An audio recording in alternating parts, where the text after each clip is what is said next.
Hello everyone. Ireland's housing disaster is creating chaos in more and more people's lives, but then it's making huge profits for so many people, all facilitated by government policies.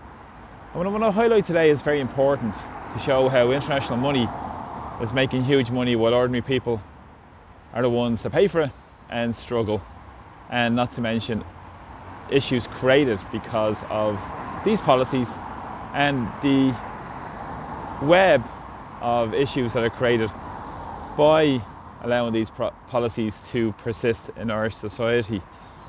Now, one of this case in point is along here at the St. Clair's development here in Harold's Cross. People might know this development was the old St. Clair's convent.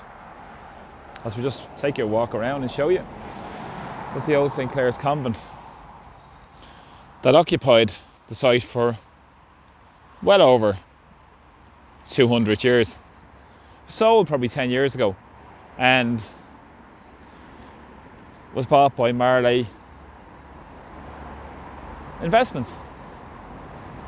Their CEO was an ex-auctioneer from Kerry by the name of Pat Crean, who now controls over €2.5 billion of property assets in Ireland. They own properties all over Dublin, residential properties around Balscadden in Howth, many more areas, Kylemore, Belgard, around Tala. They own retail parks in Tralee, in Dublin. They own commercial properties, and they also own student accommodation. And it's all being facilitated, making huge profits for international investors in Marley Property Group. Now, a lot of investments were ran by M&G Investments, who are owned by Prudential PLC. Again, multinational, global corporation making huge profits from it. And they've done a lot of deals with private equity firms to make huge profits from this as well. Now, the average rent here, or rent will start at well over nearly €2,500 a month for one bed apartments here. I'll just bring you across and show you a few issues to what's going on. They've done deals, as I said, with many more companies. They've done deals with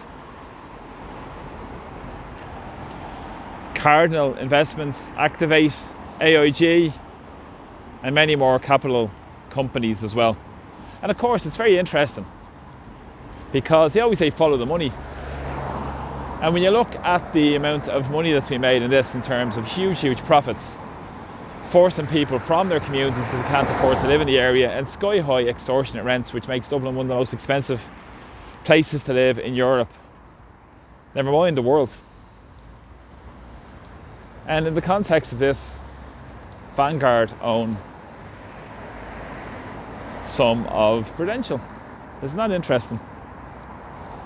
BlackRock, Vanguard, State Street, it all rolls back to these guys who are making money from the misery of people struggling to get accommodation. It's interesting because here we have a commemoration stone to Celtic Cross, to those who struggled and fought in 1916. Is this the republic they struggled and fought for? I doubt. But as you can see across the street here, the development is creating huge profits for the international money men, while ordinary people are the ones that struggle, all facilitated by government policies who've allowed this to happen.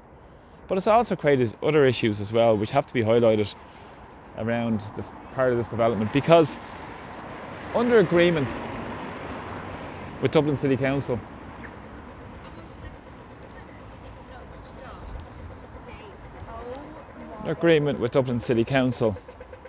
part of this development was due to be Part 5 social housing.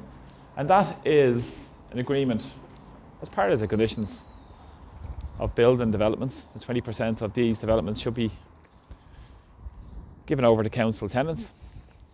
Well, not given over, paid at the market value for Dublin City Council.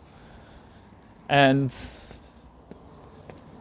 people who are on the social housing list are provided with accommodation and pay relative to their income. But there was issues regarding a lot of exclusion from these facilities here because they were council tenants. Now the council blocks were right around the back here of that other development that were here. Now I highlighted this a couple of years ago, the fact that they were being excluded from a lot of the facilities here. On site here there is a gym, there is a creche, there are meeting rooms, co-working facilities.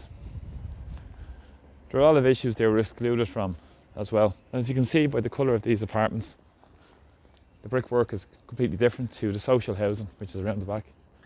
And there was issues, which I have to highlight again, which is disgraceful, about lack of lighting in this alleyway. And this is the alleyway down to the council housing block. Now thankfully, due to my raising it, a light has been installed. And a lot of the council tenants were fully wanted to pay to be part of the gym and stuff, but of course they weren't responded by the management company. And there is a lot of issues with the management company here as well, even with the private rented tenants as well, who are paying extortionate rents for living down in this development. So there we have it. That's Ireland. Plenty of money for the wealthy, plenty of money for the big corporations, and who makes the money out of it at the back of it all facilitated by successive government policies. This isn't a mistake. This is completely deliberate because of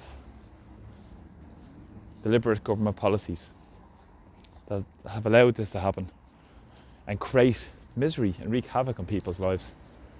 And the bottom line, follow the money back to the huge private equity firms, vulture capitalists making huge money from the misery of others, money that's been funneled out of the country into their hands, rather than building homes that people can afford to buy, to live in, to have proper security and proper affordability.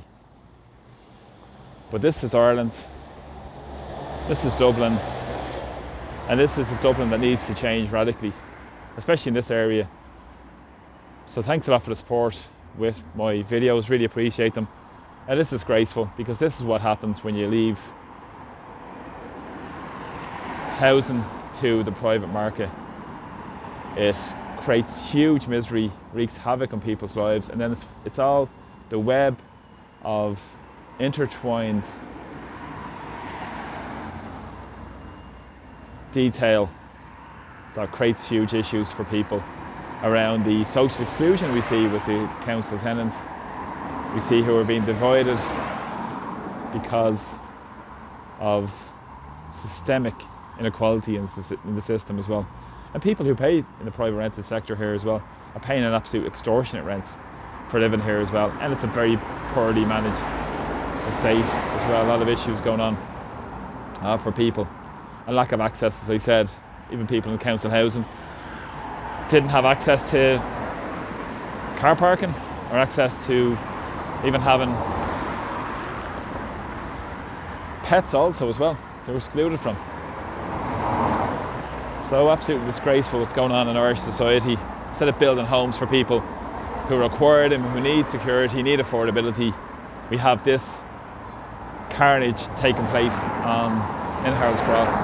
But of course people will travel past this every day and not know the real story behind it, who's making money from the misery of others, and why it's all being deliberately facilitated by government policy. And when they spill all this nonsense about supply and they spill absolute guff, it's based on pure speculation.